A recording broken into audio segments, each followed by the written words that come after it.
Hey, it's springtime, and in my neighborhood, everybody's thinking about getting outside because most of the snow's gone, and doing some repairs and remodeling and things like that.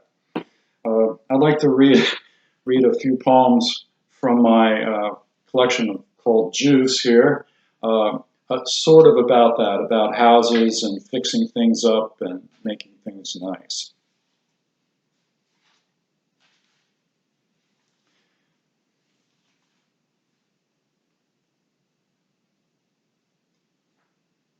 West Hollywood. Who comes into your house and tilts the shades on all your fixtures, looks in at the bulbs. A Watt inspector, maybe? At Sal's house, it's the termite guy, the pizza guy, but not the Chinese takeout guy, the cable guy who makes a night of it. When summer comes, Sal takes off all the shades, replaces standard bulbs with tinted, shaped like pears and mangoes, bananas for the chandelier and matching sconces. Neighbors looking in with pointed fingers tastefully agree. There, you see? Sal must say he does. And for the first time making house a home, he is going organic.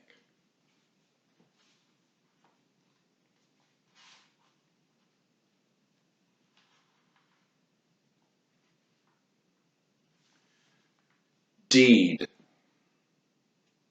House has been nudging her all week to sharpen something. Before it burns down or gets condemned or shuffled by a twister, it wants to dictate, in not so many words, its memoir. She laughs right in its front porch. Who wants to hear about multiple gables? What shack or shanty on some back street gives a shingle?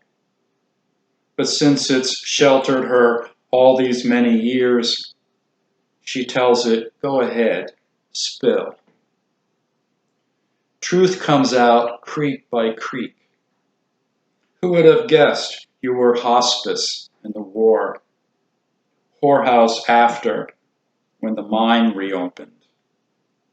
A church when the church fell to its knees in a fire. Crack house for 2 months at the start of the new century.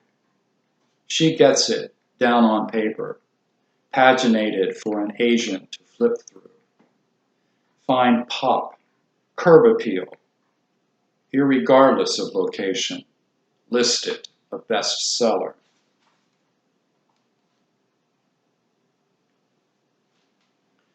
Turning tables. Mr. and Mrs. go to church to meet the Lord, and then to Lowe's to show him cupboards they would like him to construct. Give that special touch he's got for turning poplar into something it isn't. Just for us, they plead, even when he tells them they are barking up the wrong tree, that not that long ago he gave up soft sawdust under his feet for burning sand and sharp gravel. Just this once, bring out your saw, your hammer.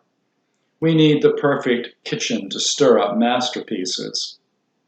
Lord said he couldn't remember when he last had a home-cooked meal, let alone a little something for later. He'd have to think it over. So he sits a minute, with his head bowed, in the bed of their brand new pickup.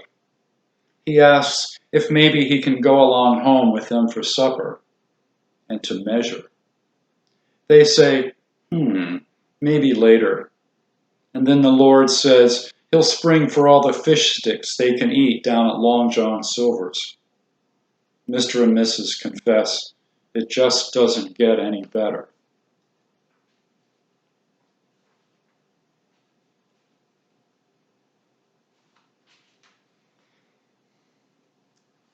Let's all celebrate National Poetry Month. by reading some poetry, by listening to some poetry. Here's some of mine in juice. Thanks for listening.